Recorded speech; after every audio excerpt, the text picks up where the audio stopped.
Let's make toffee. And you start off by a pan. I do a triple batch and it goes in a pan this shape. It's probably about 10 by 15 or 12 by 17. And I've sprayed it with a little Pam, and then you put non-stick foil in it. And that'll make it much easier getting it out. So, and you've got this on a hot plate thing, because it's going to get hot when we put the candy in there. So then that's all ready to go. We've got this spread it out, and this will cut it, and this will mark it. And you'll see what all that does in a minute.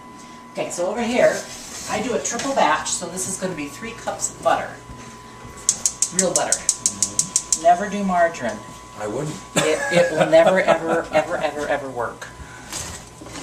So here we have 3 cups of butter. So that's 6 cubes of butter. 2, 3, 4, 5, 6 cubes of butter. So you put in there, I cook mine on medium-high, somewhere between medium and high. And we're going to put in 3 cups of sugar. 3 cups of butter, 3 cups of sugar. And then we just kind of let this start blending. It takes a bit.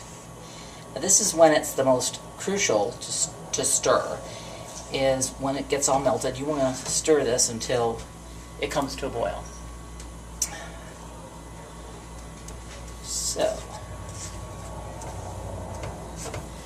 just kind of keep moving things around. It'll start melting down. You don't want to melt the butter first. It's a whole different thing if you do that.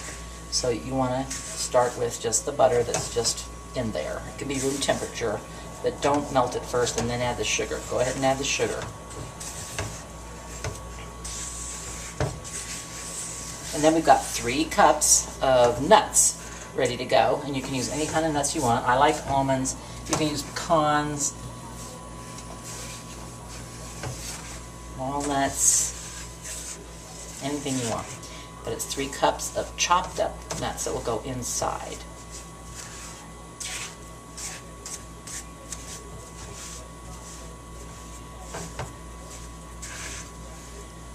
So you've made this before. I tried it. And what happened? It turned out kind of crumbly. So I know that it didn't harden as much as it should have, so I know that I did something wrong. Maybe you didn't cook it long enough. Maybe.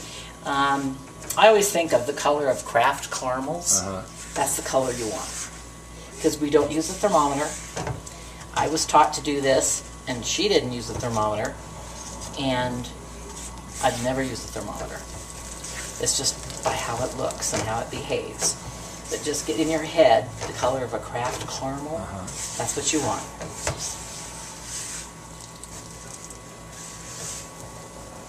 So if anything looks familiar, stop me and tell me. Tell me about your experience if anything looks familiar. So, well, I'll tell you my experience with English Toffee. It's very nostalgic for me because when I was a kid and we went on a Sunday drive, I would always buy some. And it still is probably my favorite candy. So that's one of the reasons I love it so much. We've tried everybody's English Toffee, and this one's still better. It's the best. The only thing that gets really close is the California Brittle from See's Candy. And that's pretty close, but it doesn't have nuts on top. But it's pretty good if you want that flavor. But that's the only thing. Okay, so see now it's starting to loosen up, and this is the time. Now I use a non-stick wok pan. I use a high temperature spatula, and over the years, that's where I have determined it to be the best thing. The non-stick pans are very forgiving, but then the wok pan allows you to stir it right and scrape it right. Okay, so see, it's starting to get creamy. This is a triple batch.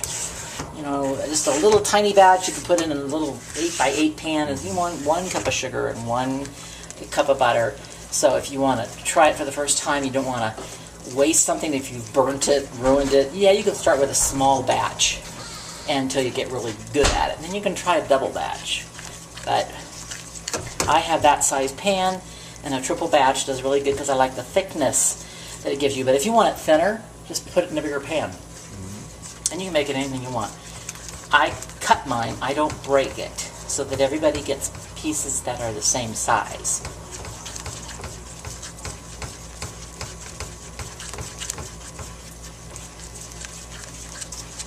You still want to keep stirring it. You still see pieces of butter in there.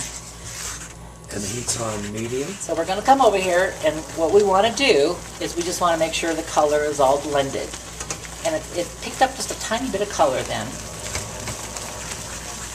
And we just want to make sure that we mix it really quick just to get the color blended. So now, cook for another minute.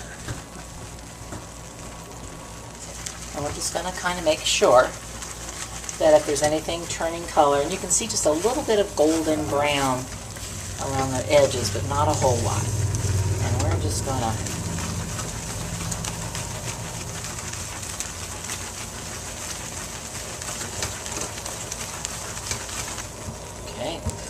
walk away.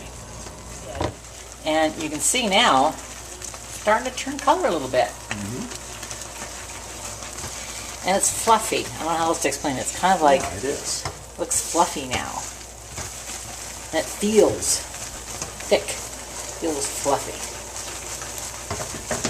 So, quickly mix it, blend the color, scrape your thingy off, and walk fluffy. So, quickly mix it, blend the color, scrape your thingy off, and walk away.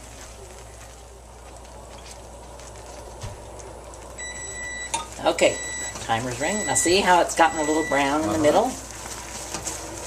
We just want to blend that through the whole batch. So when it looks like it's all the same color. Now will it do the exact same thing if you use a flatter pan rather than a wok pan? How you gonna? I think the wok pan is secret because it allows you to stir it, keeps it in there. Okay, we can still walk away. Wow. We're gonna do one more minute and we're gonna see how it changes in the middle. And at this point now, and you can see the little smoke arise. This is when you don't want to leave it. This is when we're going to finish it.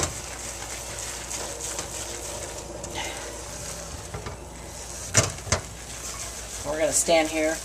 We're going to stir it till it's creamy, the color of a Kraft caramel.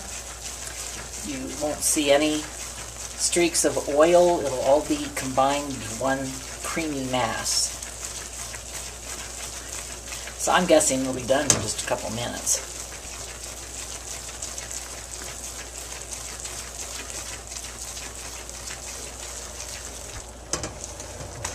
Now, if you look at it now, you see where it's not altogether creamy. It's just got, it just doesn't look homogenized. You know, it still looks a little funky. So we're just going to stir it a little. So this is the point from here on you stir all the time? Oh yeah, otherwise it'll burn. Okay. And if you stir it too long, it'll taste burnt. Well, I've never had any of yours that tasted burnt yet. Nope. Throw that away. You only burn it once and that's it. You'll never burn it again. It's too much to burn it. Too much to go through. See, I still don't feel that's as creamy as it should be, so we're gonna keep going. Somewhat by feel too. Right now it's mostly by look. Okay, now look what's doing in the middle. See how it's really getting just more creamy? Yeah. You can tell the difference.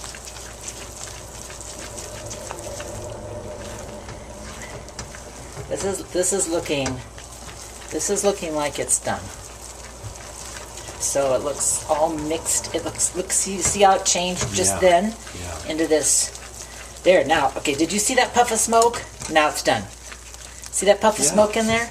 It's done. Okay. Throw in your nuts right away, and then we're just gonna, however way you want to mix those in. And you turn the fire off. Turn the fire off. We don't want any more heat. We're done. So you want to quickly stir those nuts in because we want to get it out of the pan.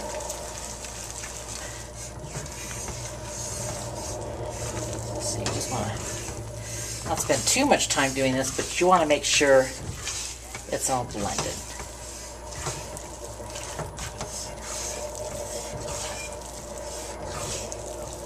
That looks pretty good. Okay, now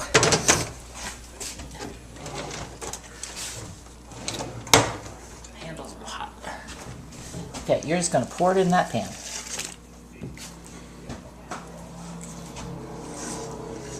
I like to get every drop.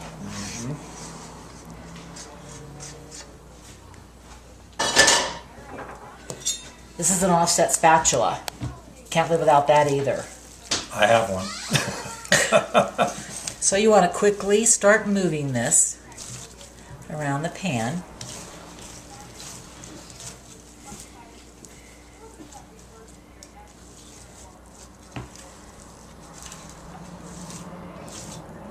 Looking good, isn't it?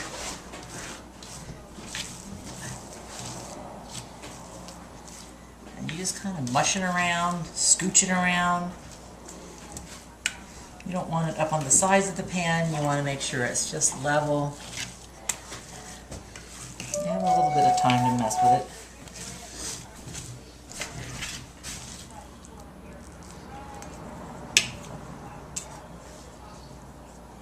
It's still hot as heck. Don't go touching it. Yeah. Not yet. Now, if you were making just a single batch, you might be ready for the next step in 5 minutes. This batch, it takes about 9 minutes. So, to me, it looks pretty good. It looks even. It's warm, but it's starting to get firm. I'm gonna give it a little bit more. You don't want to get it too firm, and the What air would from happen that. if you did it now? Well, if it's too soon, Yeah. paper will stick. So what we want is we want to be able to take off any film that's on top. Okay. And if it was not cold enough, it would stick to this paper toweling. Okay. But I'm pressing pretty hard and scrubbing it. So is the film kind of the oil from the butter? Yeah. You just want any film off of that so that your chocolate will have a chance to stick. See how it kind of gets dull on the top? Yeah. Okay. And I just kind of scrub all over it. And it's still soft, it still moves, but it's not so soft that it sticks to the paper. If it sticks to the paper, wait another minute. Okay.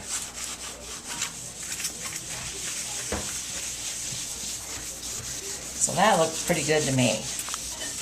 Now we're going to score it. We're going to use a regular knife. We're not going to cut down through the whole thing. And you're going to cut it however way you want. If it was thinner, you could just break it up when you're done. But I like to cut it in squares so that everybody gets the exact same size of pieces.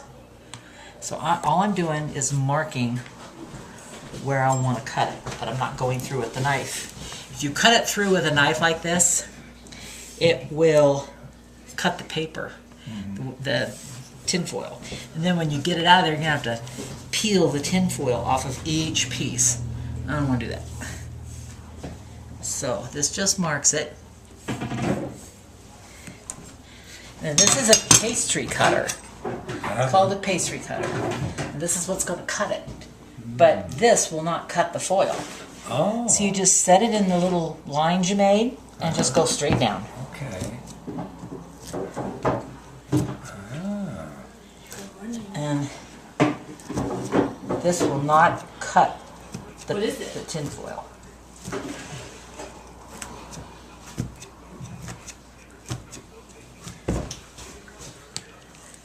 But you don't want to dilly-dally, because if it sets up too much, it's a struggle to get it to cut.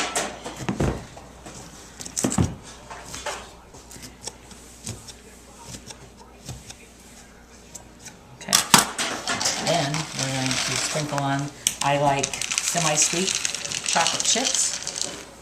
So there's a cup, 2 cups,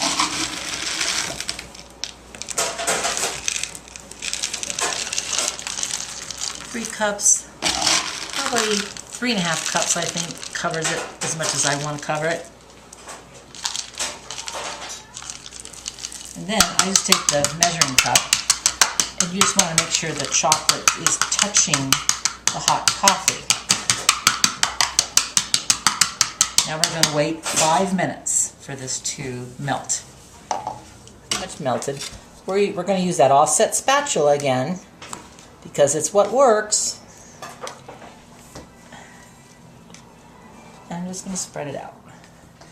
Trying not to get it up on the lip of the pan.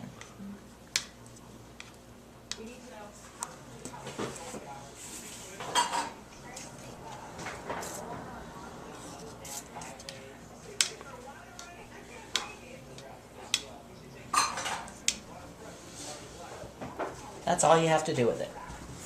And then I use the same paper that I wipe the oil off. I use the same paper to wipe the chocolate off of this so that you don't have to fight with it in the sink. Good idea. Okay. Now this is almonds that we've put in the food processor and kind of ground them up a little finer. And we're just going to sprinkle them over the top.